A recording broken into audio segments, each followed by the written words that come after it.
We can sit around in the alternative media and we can moan about the fact that listings in Google are constantly being manipulated through algorithms, or we can do something about it. Hello, and tonight's headlines. The Iconic Media Group is a genuine alternative. I never fully switch off. It's almost like having the radio on in the background. What is the reaction to that from within the industry? Well, I hide a lot. Hello, welcome to Real Education with Lana. However, we want to grow this into being one of the biggest independent platforms, if not the biggest independent platform in the world. I brought in Max Egan to talk about it. Mr. Egan, no need for introductions, but I've done it anyway. Say hello to Iconic. And welcome to the very first episode of Amanda's Secret Chamber. I failed to know what pain feels like. It's horrible to suffer mentally because everything's here. It's just in here. This gives the strong impression that we know what we're talking about. I want to leave this world having made the biggest difference I can. A genuine alternative that will cast a light on subjects that the mainstream media, and to be fair, large swathes of the alternative media, either can't or won't.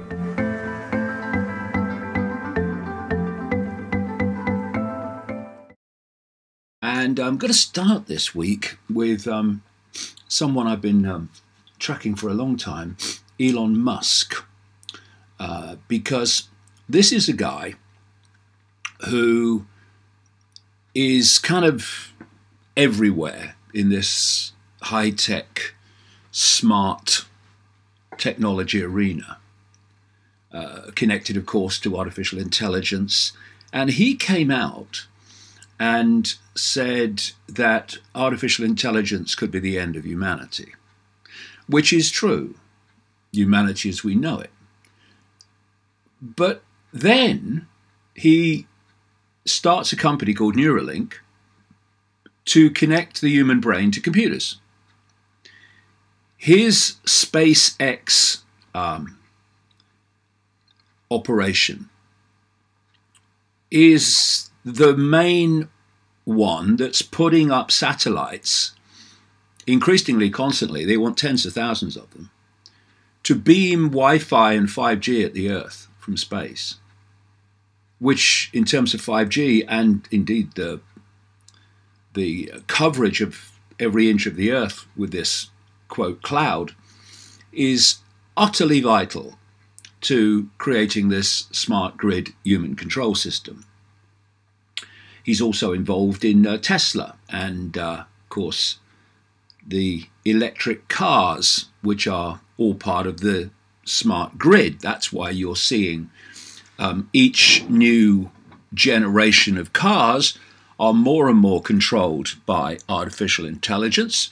They have extraordinary numbers or amounts of computer code working in cars these days, new cars.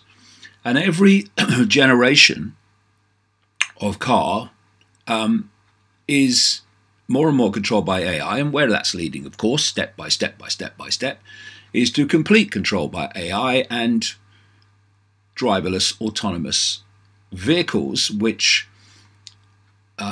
will be encoded not to be able to go anywhere that the system doesn't want you to go. So the contradictions with Musk are extraordinary. And another big question that I've been asking is, how come that no matter how unprofitable and how much debt Musk companies get into, there's always money to keep them going? And that's a big red flag, because that's what happens when the cabal of funding companies to a specific end. Money is no object. So, of course, my questions have been, why the contradictions? Why would he talk about AI being potentially the end of humanity and then do a stream of things to make it possible? Well, because he's a fraud, of course. And when you're trying to deceive the public about your goals, then a great way of doing that is to appear to be on the other side. And so, oh no, I'm not sure about this AI, oh yeah, but actually then just continue to push it. So the contradictions alone, and they're mega contradictions, let's be fair, show this guy to be a complete fraud. But then this story came out this week. Elon Musk's grandfather was head of Canada's technocracy movement. Now, technocracy, this is the dictionary definition of technocracy. The government or control of society or industry by an elite of technical experts. This just happens to be, if people have read my earlier books, exactly what this whole world government is supposed to be. It's supposed to be run not by even elected people in a rigged so-called democratic system, but actually not run by elected people at all, run by experts and technocrats. And here's Musk's grandfather, head of Canada's movement party, demanding just that. And now here's Elon Musk playing a major frontman role in bringing it about. Coincidence? No chance. So this is the story. One of history's recurring themes is that technology sometimes outruns society, leaving politicians gasping to catch up with the consequences. This is big time what's happening. The politicians are completely out the loop, those that are not actually, involved and taking money from this Silicon Valley mafia. They're just out of the loop. They don't understand what's happening. They don't understand the capabilities of the technology. It's the technocrats coming out, rolling out more and more sophisticated means of control and surveillance that are driving this. So it was with the impact of the printing press, the story says, the steam engine and the computer. Arguably so it is again today with gene editing, social media and artificial intelligence. Absolutely it is. While technologists often rail that politicians just do not get technology, politicians counter that technologists all too rarely grasp politics. One fascinating example of both sides of the debate was the history of the technocracy movement that flourished in North America in the 1930s. The revolt of the engineers, as it was called, holds some interesting lessons of today. It was understandable that radical movements emerged in the US in the 1930s in response to the Great Depression, just as communism and fascism proliferated in Europe. The technocracy movement argued that the best way out of the crisis was to reject the messiness of the market and old-fashioned politics and adopt modern scientific points of view. In their introduction to Technocracy, published in 1933, the movement's leaders declared that the riffraff of outdated social institutions was blocking progress and politicians should be swept aside, just as alchemists and astrologers had previously given way to science. Traditional economics, obsessed with arbitrary pricing mechanisms rather than rational production, was nothing more than the pathology of debt. So here you had this movement pushing in those times for what this cabal wants today, and is actually introducing technology. So we have Elon Musk, who is, by those definitions, a technocrat, and his Canadian grandfather, Joshua Haldeman, was an avid supporter of technocracy, served as research director, and ultimately became the head of the Technocracy Inc. party in Canada. And these things are not clearly a coincidence. We are looking at a long period of manipulation to bring about an outcome which involves technocrats controlling human society via AI and AI connections to the human brain. And Elon Musk is right up there in terms of involvement. And this, what's happening is these technocrats of Silicon Valley are being lauded as some kind of, celebrity. Oh, it's Elon Musk. Oh, it's Mark Zuckerberg. Oh, it's Sergey Brin, Larry Page. Oh, God, they're so lovely, wonderful. Well, what they're fronting up, because, of course, the real power is hidden, what they're fronting up is a technological control system that would make George Orwell shake his head and say, I understated it. There's another story this week. Cyber super soldiers. US Army report reveals vision for deadly machine humans with infrared sight, boosted strength, and mind-controlled weapons by 2050. Enhancements could be made to soldiers' eyes, ears, brain, and muscular system. As well as creating better fighters, this could improve their chances of survival. The study predicts that these enhancements will be widely available by 2050. The US Army Combat Capabilities Development Command created the study. And where they're going with this, and you can see this in their own writings and the statements of people like the Google futurist executive, who is always talking about the connection of AI to the human mind, this guy, Larry Kurzweil. And he has openly said that if people don't, and others too, if people don't accept being connected to AI and technology, then those people will become basically a second-class race of people that will not be able to compete with those that accept the enhancement.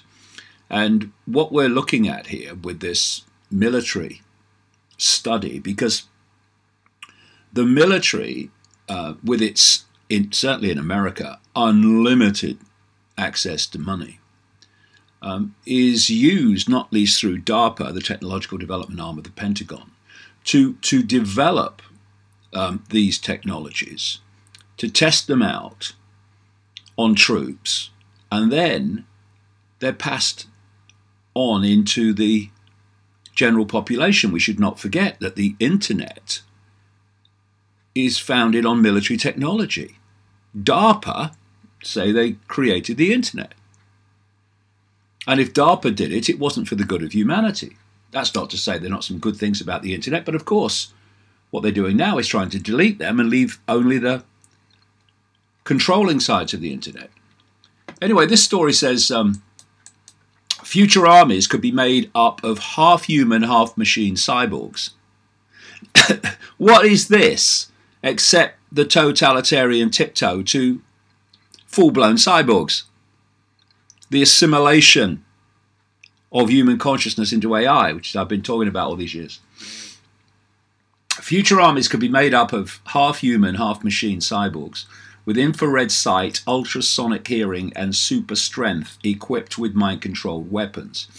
In a US Army report, experts from DEVCOM, there's always a com with the US military, DEVCOM, the Combat Capabilities Development Command, outlined a number of possible future technologies that could be used to enhance soldiers in the battlefield by 2050. These include enhanced limbs for increased strength, an eye that provides infrared and ultraviolet vision, and an audio device that provides ultra and subsonic hearing. And they also suggest that a future soldier could have a neural device, here we go, that optimizes brain power and allows them to control weapons with their mind. This is the stepping stone to connecting AI to soldiers' brains, with then being played out to the population in general. The thought experiment involved dozens of scientists, military personnel, ethicists, as if they're going to have any input, even if they are really, and other experts discussing future technologies, what impact cyborgs would have on society. Yeah, what could go wrong? And how it would change warfare. How about stopping warfare? Anyone thought about that? The term cyborg was first coined in a NASA study on the long-term impact of space study by Manfred Kleins and Nathan Klein. The word is a portmanteau formed from cybernetic organism and is an organism that has been optimized by creating interactions between flesh and humans, or flesh and technology rather.